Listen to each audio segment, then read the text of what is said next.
नमस्कार दोस्तों, एक बार आपका फिर से स्वागत है। आज की इस वीडियो में हम लोग बात करने वाले हैं डीआरडीओ की तरफ से किए गए ड्रोन टेस्ट के बारे में। सबसे पहले आपको बता देते हैं कि न्यूज़ है क्या। दरअसल कल डीआरडीओ ने एक ड्रोन का टेस्ट किया जो कि अपना मेडन फ्लाइट टेस्ट था। इसका मतलब ये होता है कि जब ड्रोन बनता है तो शुरुआत में उसके कुछ टेस्ट किए जाते हैं, जैसे हम ट्रायल भी कहते हैं आम भाषा में। इस तरह का टेस्ट था, लेकिन ये टेस्ट पूरी तरह से सफल रहा। अब इसके क्या क्या मतलब हो सकते हैं वो समझ लेते हैं। देखिए, भारत के पास ड्रोन टेक्नोलॉजी वैसे भी बहुत कम है। भारत दुनिया भर से ड्रोन मांगता है, खासकर कॉम्बैट ड्रोन जो कि लड़ाई करने में सक्षम होते हैं। वहीं अगर हम अपने पड़ोसी चीन और पाकिस्तान की बात करें तो ये ड्रोन के मामले में काफ़ी आगे निकल चुके हैं। यहाँ तक कि चीन और टर्की तो इस समय लीडिंग प्रोड्यूसर कंट्री हैं ड्रोन के, और वो अपनी टेक्नोलॉजी जो है वो पाकिस्तान को भी बड़े आराम से दे देते हैं। ऐसे में सवाल ये उठता है कि अगर इन फ्यूचर कभी ड्रोन वॉर होता है, जैसा कि आपने अभी कुछ दिन पहले ही देखा होगा, आर्मेनिया और अजरबैजान के बीच हुआ था, जिसमें ड्रोन की मदद से अजरबैजान ने आर्मेनिया की हालत खराब कर दी और अंत में आर्मेनिया को हार मानना पड़ा। तो इस बात में कोई डाउट नहीं है कि आने वाले जो वॉरफेयर होंगे वो ड्रोन पर बेस्ड होंगे। अब टैंक हो या लड़ाकू विमान, इनका रोल बहुत ज़्यादा नहीं रह जाएगा। अब ऐसे में भारत को भी जरूरत था कि समय से वो अपने आप को चेंज कर ले, क्योंकि अगर ऐसा नहीं करता है भारत तो आने वाले समय में बहुत दिक्कत होगा। और सबसे अच्छी बात देखिए ड्रोन की ये होती है कि एक तो जहां एयरक्राफ्ट बहुत महंगे और उनके पायलट की ट्रेनिंग भी बहुत कॉस्टली होती है, और अगर कुछ दुर्घटना होता है तो पायलट की जान जा सकती है। लेकिन वही चीज़ ड्रोन में नहीं होता, यानी कि ड्रोन लड़ाई करने में सक्षम तो बिल्कुल एक फाइटर जेट जैसे ही होते हैं, भले थोड़े कम हो, लेकिन इनके कॉस्ट भी बहुत कम होती है। और सबसे बड़ी बात कि इसमें किसी पायलट की जान नहीं जाती। इसका मतलब ये है कि एक रिमोट या कंप्यूटर की मदद से आप घर बैठे किसी भी टारगेट को डिस्ट्रॉय कर सकते हैं। ये तो थी इसकी खासियत।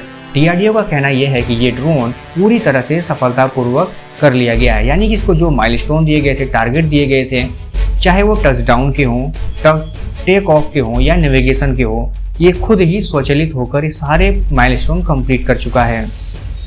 अब इसके देखिए दो मायने हैं।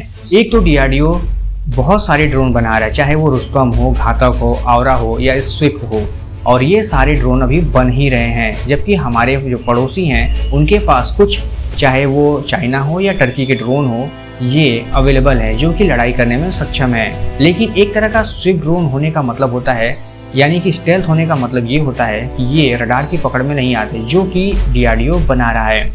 अगर इस तरह के ड्रोन भारत में बन जाते हैं और नियर फ्यूचर भारत के पास इस तरह के कॉम्बैट ड्रोन होते हैं जो कि मिसाइल और बॉम्ब फायर करने में सक्षम है, तो इसका मतलब ये है कि आने वाले समय में जब भारत के साथ कभी किसी देश का वॉर होगा, चाहे वो पाकिस्तान हो या चीन हो, तो भारत ड्रोन की मदद से वो सारे टारगेट को डिस्ट्रॉय कर सकता है, जो कि बहुत इंपॉर्टेंट है। अब चाहे वो रडार हो या एयर डिफेंस सिस्टम हो या कोई महत्वपूर्ण ठिकाना हो, चाहे हथियार की फैक्ट्री हो, कुछ भी हो, ड्रोन की मदद से बड़े आसानी से किया जा सकता है। ये तो थे इसके कुछ फायदे। अब आपको बता दें कि भारत जो है इस तरह की टेक्नोलॉजी में अभी तक पीछे क्यों है। दरअसल भारत का जो डिफेंस बजट है वो इतना कम होता है, और इसके अलावा भी ऐसी बहुत सारी फैसिलिटी है, चाहे वो पॉलिटिकल हो या फिर डिफेंस के खुद के अपने हो। इसकी वजह से भारत के पास अभी भी डिफेंस के मामले में बहुत ज़्यादा कमी है, चाहे वो फाइटर जेट्स हों, टैंक हों, मिसाइल्स हों या डिफेंस सिस्टम हो। ये सारी टेक्नोलॉजी अभी भी भारत के पास नहीं है। हालांकि पिछले कुछ वर्षों में देखा गया है कि इन सब चीज़ों में भी काफ़ी तेज़ी से बढ़ोतरी हुई है, और उम्मीद है कि आने वाले समय में सरकार डिफेंस को इतना ज़्यादा सपोर्ट करेगी कि ये सारे जो इक्विपमेंट हैं वो बड़े आसानी से मिल जाएंगे।